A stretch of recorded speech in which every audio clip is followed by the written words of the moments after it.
Салават Юлаев музейі Салават районына өзегінде. Салават Юлаев қайсы? Музей башкирского национального героя, певца-импровизатора, поэта Салавата Юлаева. Меня зовут Илья Андировна, я буду вашим экскурсоводом. Экскурсию начинаем с этой картины. Это картина местного самодеятельного художника Айрата Загидуллина. Картина называется «Местность деревни Текеева». На ней изображена местность, в которой родился Салават Юлаев.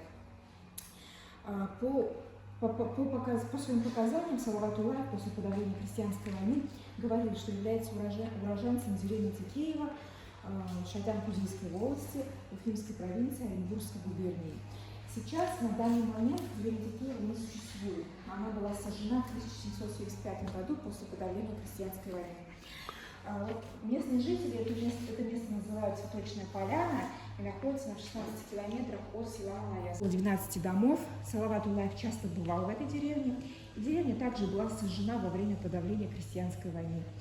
В этой деревне раньше был, он и сейчас есть, просто раньше назывался Большим родником, а сейчас его называют родником Салавата.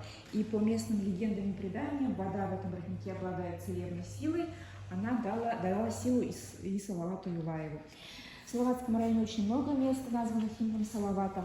Вот, к примеру, на картине ниже художник Тархан Загидуллин изобразил скалу Салавата. Скорее всего, вы ее видели при въезде в Малая.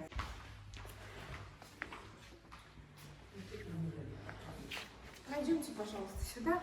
Летом они вместе со своим стадом уходили на летние кочевки, а с наступлением холодов, то есть зимой, они жили в деревянных домах. Перед вами 1/3 часть юрты, которая делится на две части, на мужскую и на женскую половину. Диаметр юрты составлял от 5 до 9 метров.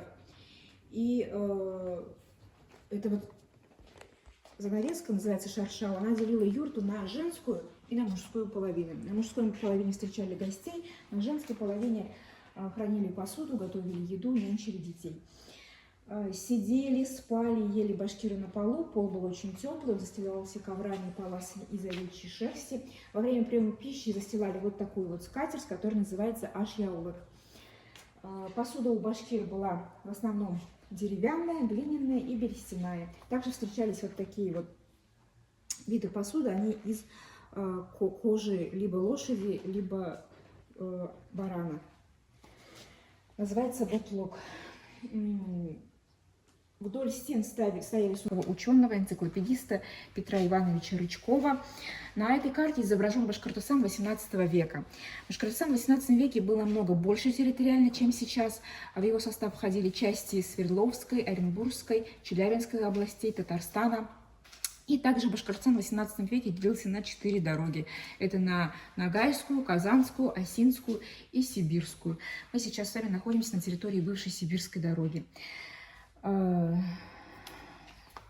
Портреты Петра Симона Палласа, известного ученого, энциклопедиста, путешественника, члена Оренбургской экспедиции. Он как раз-таки путешествовал в середине войны. Польского похода. За участие в польском походе у него имелась награда за отвагу. Вот перед вами родовая тамга, которая принадлежала Юлаю Азнавину. Такую тамгу Юлай Азнавин ставил на всех документах, в том числе и на протоколах своего допроса. У матери Салавата Юлаева известно еще меньше. У Юлая Азнавина было 3 жены. Какая именно является матерью Салавата Юлаева, нам неизвестно. Известно, что она из деревни Лемес-Тамак, это современный Мечленский район, и она была дочерью муллы. Она умела читать и писать, что достаточно большая редкость для XVIII века. С этим связывают и то, что Салават Юлаев тоже рано обучился грамоте. И все знают, что Салават Юлаев известен как певец, поэт-импровизатор. На этом стенде представлены стихотворения, которые написал Салават Юлаев. До наших не дошло около 500 поэтических строк, принадлежащих ему. Самое известное его стихотворение – это «Уралым». На него написана музыка, и многие ошибочно считают, что это народная песня. Также Салават Юлаев написал стихотворение «Зулейха», которое посвятил своей любимой девушке, которая впоследствии стала его женой. забираются под строительство заводов. Также раздаются эти земли бесплатно воеводам, купцам, дворянам. Все это, естественно, не нравится башкирам, так как они занимаются скотоводством. И вот таким вот захватом земель сокращается количество земли, на которые можно... И поэтому неудивительно, когда 17 сентября 1773 года беглый донской казак Емельян Иванович Пугачев, вот его портрет, он объединил вокруг себя несколько десятков яицких казаков и пошел под Оренбург, назвав себя Петром III. И многие его поддержали, к нему начали присоединяться уральские казаки, крестьяне, и многие народы начали его поддерживать. Екатерина II, узнав о том, что на Урале вспыхнуло восстание, решила подавить его с помощью башкир, так как в XVIII веке у башкир была воинская повинность. Они должны были охранять южные границы Российской империи. Поэтому каждому старшине волосному пришел указ о том, чтобы они набрали должное количество башкир, конников и направили их на борьбу с повстанцами. Такой же указ пришел и отцу Салавата Юлаева, Юлаю Азналину. И он собрал отряд, который насчитывался 95 человек, и во главу этого отряда он поставил своего 19-летнего сына Салавата. Салават Юлаев со своим отрядом сначала должен был прийти на Стерлитамакскую пристань и, объединившись с отрядами из других властей, уже направиться под Оренбург. Но в это время уже шли активные агитации башкирских старшин, которые уже перешли на сторону Пугачева. В частности, Салават Юлаев встретился с князем Арыслановым и решил, что им нужно перейти на сторону Пугачева. К тому моменту Пугачев уже издал манифест, обращенный к башкирам, потому что Пугачев понимал, что для борьбы с царским правительством ему нужны сильные крепкие воины, а башкиры как раз-таки отличались воинской доблестью, и поэтому он издал манифест, обращенный к башкирам, где обещал им свободу вероисповедания, свободу от уплаты многих налогов и повинностей. Картина, на которой изображен Салават Юлаев с манифестом Пугачева, он как раз-таки выступает перед башкирами. Первая встреча Салавата Юлаева и Емельяна Пугачева произошла 11 ноября 1773 года под Оренбургом. И уже через пару дней они вступили в свой совместный бой, где Салават Юлаев показал себя сильным, смелым воином, и Емельян Пугачев жалует ему чин полковника. Таким образом, Салават Юлаев в 19 лет становится самым молодым полковником в войске Емельяна Пугачева. На этих витринах документы. Это все копии, оригиналы хранятся в Центральном государственном архиве в городе Москва. Здесь написаны, где Салават Юлаев обращается к башкирам с просьбой, чтобы они примкнули к повстанцам. А этот документ, написанный собственноручно Салаватом Юлаевым, рядом дан перевод. Это старотюркский язык, арабская вязь. Тоже копия.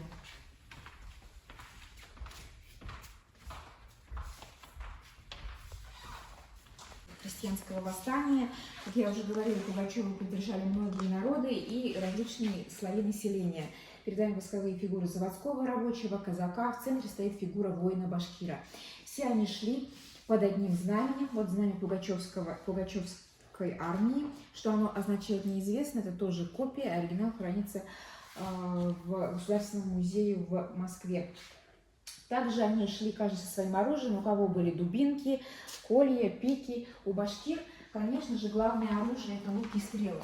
Вот перед вами охотничий лук, но у башкир есть также еще и боевой.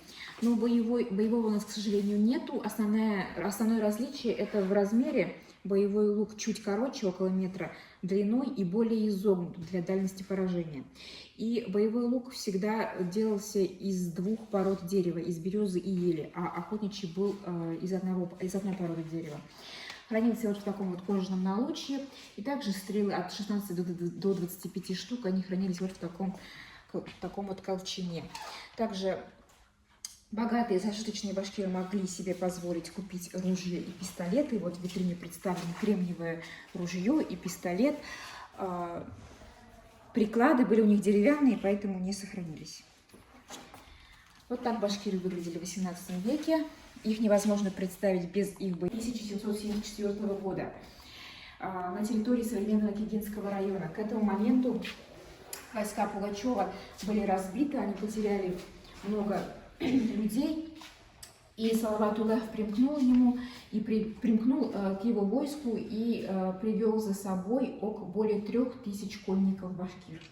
И уже на следующий день, 3 июня, они вступили в свой совместный бой на берегу реки.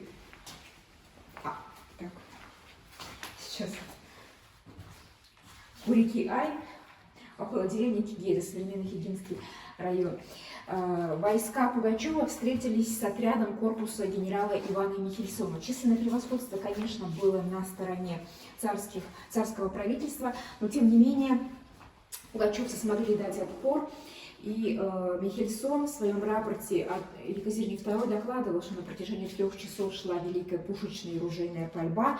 Им все-таки удалось разбить Пугачева. На самом деле это не так. Позднее, когда Пугачева схватили в своих показаниях, он говорил, что силы были равны, и основных целей Михельсон не смог добиться. Все-таки они смогли убежать.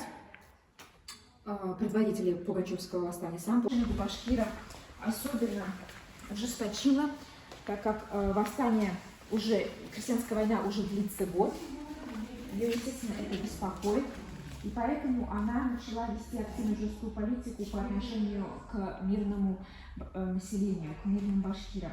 Мужчин башкир они царские карательные войска либо убивали, либо отправляли на каторгу. Башкирских женщин и детей отдавали в рабство русским дворянам. Имя Салават нельзя упоминать вслух, и также нельзя называть новорожденных мальчиков этим именем. Это все под запретом. Поэтому у башкир не существует фамилии Салавата из-за многовекового запрета. Перед вами восковая фигура солдата карательных войск. Вообще на территории современного Хигинского Салаватского района было сожжено около 8 башкирских деревень, которые впоследствии не были восстановлены. Немного о судьбе Емельяна Пугачева. После того, как они расходятся с Салаватом Юлаевым в июне 1974 года, Пугачев направляется в сторону Казани, а оттуда уже к Черному Яру. Но его предают его 4 его ближайших сподвижника. И эти его бывшие друзья, сподвижники, передают его царским властям. И вот специально для Емельяна Пугачева сооружают вот такую вот клетку, садят его в эту клетку и везут на следствие в саму Москву. Следствие над Емельяном Пугачевым длилось 2 месяца, и 10 января 1775 года прилюдно состоялась казнь в городе Москва на Болотной площади путем четвертования. Емельяну Пугачеву сначала отрубают руки и ноги, а потом голову. Хотя четвертование происходит наоборот. Сначала живому человеку отрубают руки и ноги, а потом уже голову. Но Екатерина II в последний момент сжалилась. Салават Юлаев продолжал вести бои самостоятельно. Он пытался взять город Уфу, но у него это не получилось. Большое количество царских карательных войск, поэтому он со своим войском начал вести бои на северо-восточной части Башкортостана. Вел бои вместе с Канзафаром Мусаевым, Каранаем Муратовым, но к осени 1774 года силы повстанцев уже постепенно начали иссякать, и многие старшины уже были взяты в плен, в том числе и отец Салавата Юлаева, Юлай Азналин. Поэтому в сентябре Салават Юлаев захватывает Катавский завод и предлагает его рабочим перейти добровольно на сторону Пугачева, но они отказываются. То есть Салават Юлаев каждый раз пытался избежать лишнего кровопролития. Наступает зима, выпадает снег, прятаться уже сложнее, поэтому Салават Юлаев распускает свое войско и прячется от преследователей в одиночку. Но вот 25 ноября 1774 года около деревни Мендишево Салаватского района Салават Юлаев был взят. Вот картина Лежнева, называется «Поимка Салавата». Значительную помощь в поимке Салавата оказали 2 брата, Зямгур и Мухсин Абдусалямовы, которые оделись в башкирские одеяния и смогли приблизиться к Салавату Юлаеву. И они его схватили и сразу же привезли в деревню Калмакларова на первый допрос. Деревня Калмакларова — это вот недалеко от Малаяза, через реку Юзай. И после первого допроса его конвоируют и увозят в Уфу, в Троицкую тюрьму. Перед вами восковая фигура пушкаря и макет пушки. Чтобы пушка совершила один залп, необходимо, чтобы ее обслуживало 6 человек, 6 солдат. Для следствия над Салаватом Юлаевым была создана Екатериной II специальная комиссия, тайная комиссия, которая расследовала его участие в крестником Алексеем Кузнецовым, который называется «Допрос Салавата». Художник написал эту картину в 1955 году и через 20 лет повторил ее. И это уже авторское повторение подарил нашему музею. Авторское повторение 1975 года. Салават Юлаев показан на этой картине несломленным, таким же отважным. Во время следствия он не называл никаких имен, ничего никого не сдал. Он просто говорил, что мы служили царю. Царем он называл Емельяна Пугачева. Перед вами макет Уфимского Кремля. Уфимский Кремль был построен в XVI веке. И в подвалах Уфимского Кремля была церковь. И в этой не церковь, а подвал. В подвале была тюрьма. И в этой тюрьме ждали своего приговора все участники крестьянской войны, в том числе и Юлай Азналин, и Салават Юлаев. В 1953 году Троицкая церковь была взорвана, и на ее месте был построен монумент «Дружба».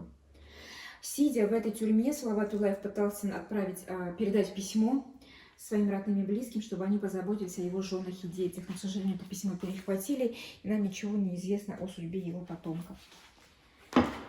Следствие над Салаватом Юлаевым и Юлаем Азналиным длилось 7 месяцев. Их возили по разным городам, очные ставки, допросы. Москва, Казань, Оренбург, Уфа. И приговорили после длительного следствия их к пожизненной каторге.